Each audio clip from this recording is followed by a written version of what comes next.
Coconut barfi எப்படி பண்ணுறது அப்படிங்கிறது சொல்கிறேன். நான் வந்து கோகனட் பர்ஃபி பண்ணுறதுக்கு ஒரு முழு கோகனட்டை வந்து இப்படி துருவி வச்சுருக்கிறேன். எனக்கு வந்து இந்த கப்பில் 2 கப்ஸ் வந்திருக்குது நான் துருவி வச்சுருக்க கோகனட். நீங்கள் எந்த கப்பில் வந்து கோகனட் எடுக்கிறீங்களோ 2 கப்ஸ் கோகனட் எடுத்துகிட்டு அதே சேம் கப்பில் வந்து 1.5 கப் சுகர் எடுக்கணும். 2 கப்ஸ் கோகனட்னா 1.5 கப் சுகர், அதுதான் வந்து ரேஷியோ. இப்போ வந்து எப்படி பண்ணுறது அப்படிங்கிறத பார்க்கலாம்.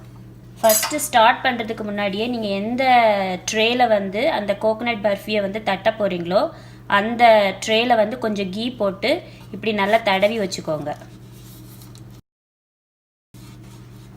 அப்போ வந்து நீங்கள் பீஸ் போடும்போது உங்களுக்கு ஈஸியாக வந்து பீஸ் போட வரும்.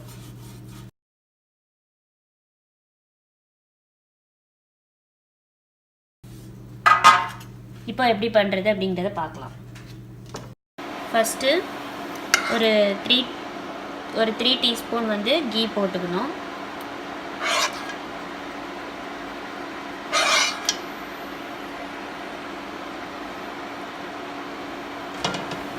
அப்புறம் அதில் வந்து கேஷ்யூ நட் போட்டு கொஞ்சம் ரோஸ்ட் பண்ணிக்கணும்.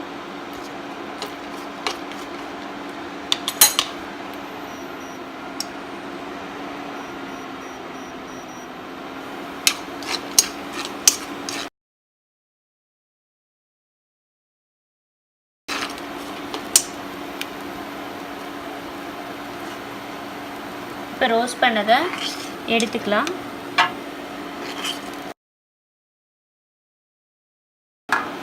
இப்போ அதில் வந்து இந்த கோகனட்டை வந்து கொட்டி அதையுமே வந்து நம்ம ரோஸ்ட் பண்ணிக்கலாம்.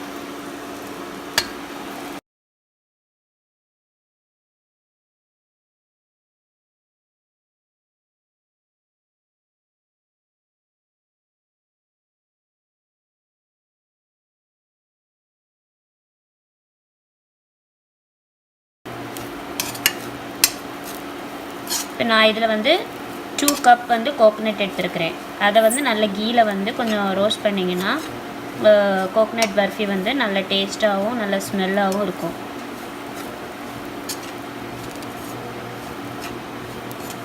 இப்போ ரொம்ப நேரம் ஃப்ரை பண்ணணும் அப்படின்னு இல்லை, ஒரு 1 மினிட் இல்லைன்னா ஒரு 2 மினிட்ஸ் அந்த மாதிரி கொஞ்சம் நல்ல கீ வந்து அந்த கோகனட்டில் வந்து நல்லா இது பண்ணுற மாதிரி ஃப்ரை பண்ணிக்கோங்க. நான் வந்து ஒரு 1 மினிட் வந்து ஃப்ரை பண்ணேன். அதை வந்து வேறு ஒரு இதில் ட்ரான்ஸ்ஃபர் பண்ணிவிட்டு இப்போ அந்த கோகனட் ஃப்ரை பண்ணி முடித்ததுக்கப்புறம் அந்த சேம் கடாய் வச்சு நான் வந்து 1/2 கப் கோகனட் வாட்டர் எடுத்துருக்கிறேன். நீங்கள் நார்மல் வாட்டர் கூட எடுக்கலாம். கோகனட் வாட்டர் வந்து போட்டு பண்ணிங்கன்னா அந்த ஃப்ளேவர் வந்து ரொம்ப நல்லாயிருக்கும். அதில் வந்து 1.5 கப் சுகர் போடுறேன்.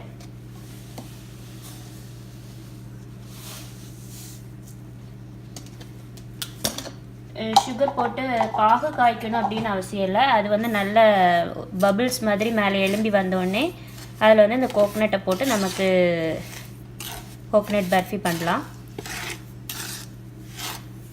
இந்த சுகர் வந்து நல்லா கரையணும்.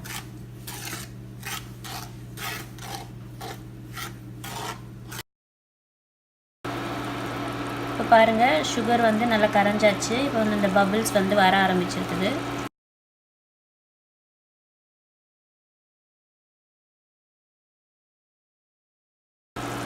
இப்போ நம்ம ஃப்ரை பண்ணி வச்சுருக்க கோகனட் பர்ஃபி போட்டுடலாம்.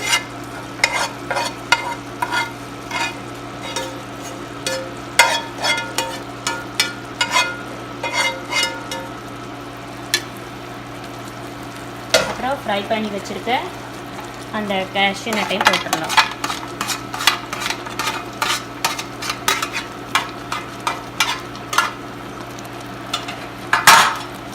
போட்டு நல்லா கிண்டிக்கலாம்.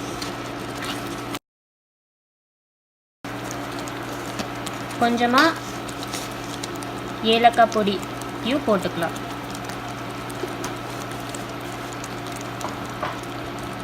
நான் கொஞ்சம் தான் போட்டிருக்கிறேன்.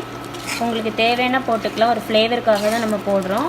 உங்களுக்கு இஷ்டம் இல்லை அப்படின்னா போட வேண்டாம். கேஷ்யூ நட்டுமே வந்து உங்களுக்கு இஷ்டம் இல்லை அப்படின்னா வந்து நீங்கள் போட வேண்டாம்.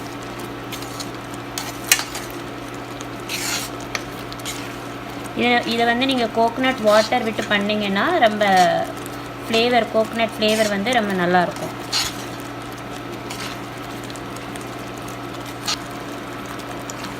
அந்த சுகர் சிரப் வந்து அந்த கோகோனட்டோட நல்லா மிக்ஸ் ஆகணும். மிக்ஸ் ஆகி கொஞ்சம் நல்ல இந்த மாதிரி இருக்கிறது கொஞ்சம் நல்ல கட்டியாகி வரணும். அப்போ தான் நம்ம ஸ்டவ் ஆஃப் பண்ணணும்.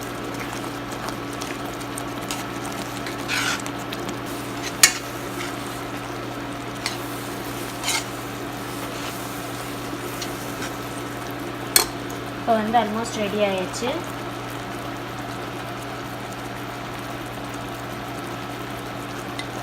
அதில் லாஸ்ட்டாக ஒரு டீஸ்பூன் கீ போட்டுக்கோங்க.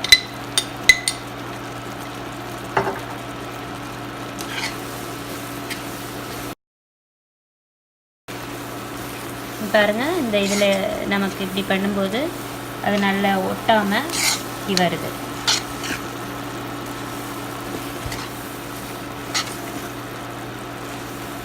இன்னும் கொஞ்சம் வரணும். பாருங்கள், எல்லாமே சேர்ந்து வந்தாச்சு. இப்படி நல்லா சுருண்டு வந்திருக்கு பாருங்கள். இப்படி அதில் தண்ணி அந்த மாதிரி இருக்கிற மாதிரி எதுவுமே இருக்கக்கூடாது.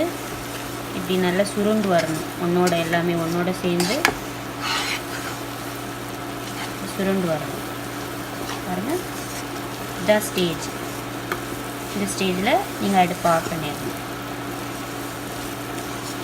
இந்த சட்டி தெரியுது பார்த்தீங்களா? இப்படி பண்ணும்போது அது அடியிலலாம் ஒட்டவே இல்லை, எதுவுமே ஒட்டலை, எல்லாமே வந்து சேர்ந்துருக்குது. இதுதான் வந்து பதம். அப்போ வந்து நீங்கள் ஆஃப் பண்ணிக்கணும். ஆஃப் பண்ணிவிட்டு நீங்கள் ஆல்ரெடி வந்து கீ போட்டு வச்சுருக்கிறீங்கல்ல, நீங்கள் எந்த ட்ரேயில் போடணுன்னு நினைக்கிறீங்களோ அந்த ட்ரேயில் வந்து இதை கொட்டிடுங்க.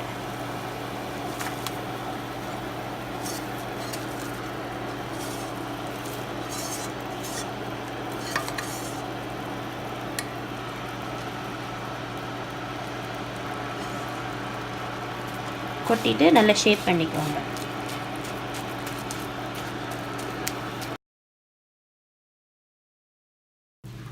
இப்போ வந்து இது வந்து 5 மினிட்ஸ் ஆறட்டும். அப்போ தான் வந்து நமக்கு பீஸ் போட முடியும்.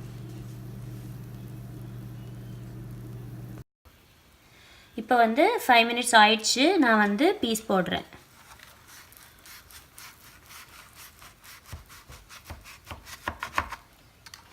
நீங்கள் ரொம்ப நேரம் ஆற விட்டீங்கன்னா அதுக்கப்புறம் வந்து பீஸ் போட வராது. அது ரொம்ப இறுகிரும். அப்புறம் வந்து ரொம்ப கஷ்டம் பீஸ் போடுறது.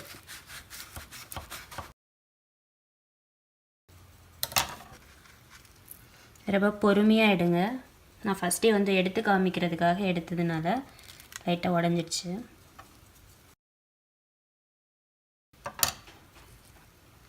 பாருங்கள், கோகோனட் பர்ஃபி வந்து ரெடி ஆயிடுச்சு.